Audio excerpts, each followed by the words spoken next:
آج ہم دیکھتے ہیں کہ ہم جو مسلمان ہیں وہ تعداد میں بھی بہت زیادہ ہیں، اور حج اور عمرہ بھی پہلے سے بہت زیادہ کیا جاتا ہے،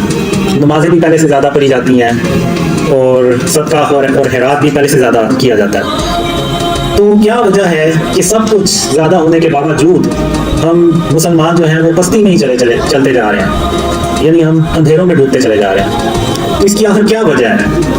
اس کی ایک ہی وجہ ہے کہ جو گناہ اللہ کے نزدیک سب سے بڑا ہے اس کو آج کے دور میں ہم مسلمانوں نے سب سے چھوٹا گناہ سمجھنا شروع کر دیا ہے، اور اگر دوسرے معنوں میں دیکھیں تو ہم نے اس کو گناہ ہی نہیں سمجھا، اس کو گناہ ہی سمجھنا چھوڑ دیا ہے، اور وہ ہے شرک۔ شرک کے بارے میں اللہ نے قرآن میں بھی جگہ جگہ ارشاد فرمایا ہے کہ اللہ قیامت کے دن جس کے چاہے گا گناہ بخش دے گا، مگر شرک کبھی معاف نہیں کرے گا، اور جس نے شرک کیا اس نے اپنی جان پہ ظلم کیا۔ اور آج ہم مسلمانوں نے شرک کو شرک ہی سمجھنا چھوڑ دیا ہے، اور موجودہ دور میں اگر آپ دیکھیں تو یہ دنیا اتنی شرک سے بھر چکی ہے کہ اس سے پہلے کبھی نہیں تھی۔ میں آپ کو شرک اور اس کی اقسام جب بتاؤں گا تو آپ اپنے ارد گرد گھوم کے نظر گھما کے دیکھیں تو آپ کو بھی یہی لگے گا کہ شرک جو ہے وہ واقعی اب اس دنیا میں بہت زیادہ پھیل چکا ہے۔ تو اب جو موجودہ دور ہے اس میں جو شرک ہے وہ کیا چیزیں ہیں؟ شرک صرف یہ نہیں ہے کہ ہم زبان سے یہ کہہ دیں کہ اللہ کا کوئی شریک نہیں ہے، نہیں، ہمیں عملی طور پہ بھی اس چیز کو ثابت کرنا ہے کہ ہم عملی طور پہ بھی اللہ کے ساتھ کسی کو شریک نہیں ٹھہراتے۔ اگر آپ دیکھیں تو آج ہم نے آرٹ اور کلچر کے نام پہ، ڈیکوریشن کے نام پہ، اور اگر آپ دوسرے معنوں میں دیکھیں تو ہم نے کافروں کا کلچر جو ہے اس کو اڈاپٹ کیا۔ تو ان چیزوں کے نام پہ ہم نے جو بت اور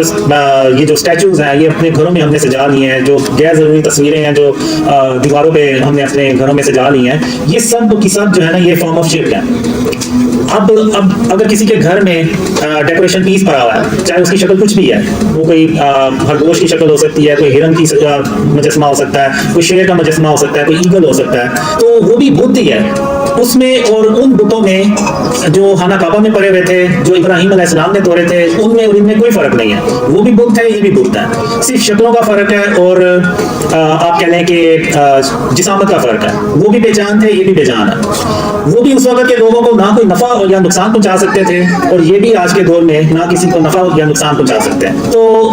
ابراہیم علیہ السلام، ان کو بتوں سے کوئی مسئلہ نہیں تھا، چاہتے تو وہ پڑے رہتے، ان کو کیا تھا، وہ تو ایک اللہ کی عبادت کرتے تھے، لیکن انہوں نے ان بتوں کو توڑ کے تو یہ عملی طور پہ ثابت کیا کہ وہ صرف زبان سے یہ نہیں کہتے بلکہ عملی طور پہ بھی اللہ کے ساتھ کسی کو شریک نہیں ٹھہراتے۔ اب ابراہیم علیہ السلام کے دور میں جب شہر کے لوگ سب باہر چلے گئے تو ابراہیم علیہ السلام نے سارے بتوں کو توڑ دیا، ایک بت کو نہیں توڑا جو بڑا بت تھا، اس کے کندھے پہ وہ کلہارا رکھ دیا۔ اور جب شہر کے لوگ باہر سے واپس آئے تو انہوں نے دیکھا کہ ہمارے باطل خداؤں کو کسی نے توڑ دیا ہے، تو ان میں سے ایک نے کہا کہ ہم نے ابراہیم علیہ السلام کے باارے میں باتیں کرتے سنا ہے۔ تو جب ابراہیم علیہ السلام کو بلایا گیا تو انہوں نے کہا کہ آپ اس بڑے بت سے پوچھیں، یہ آپ کو بتائے گا کہ یہ کس نے یہ سارا باقی بت توڑا ہے۔ تو وہ جو کافر تھے انہوں نے کہا یہ بت کیسے بات کر سکتا ہے، یہ تو بے جان ہے۔ تو ابراہیم علیہ السلام نے کہا کہ اگر یہ بے جان ہے، یہ تمہیں کچھ بتا نہیں سکتا کہ یہ کس نے ان کو توڑ دیا، تو پھر تم ان کی پوجا کیوں کرتے ہو، کیوں نہیں ایک اللہ رب العالمین کی عبادت کرتے؟ تو وہ بجائے سمجھنے کے، غور و فکر کرنے کے، ابراہیم علیہ السلام کے اور بھی خلاف ہو۔ تو اسی طرح اگر آپ دیکھیں تو خاتم النبیین محمد صلی اللہ علیہ وسلم فتح مکہ پہ جب خانہ کعبہ پہنچے تو محمد صلی اللہ علیہ وسلم کو ان بتوں سے کوئی مسئلہ نہیں تھا، وہ چاہتے تو صحابہ کرام سے کہہ سکتے تھے کہ ان بتوں کو اٹھا کے تو شہر سے باہر پھینکاؤ،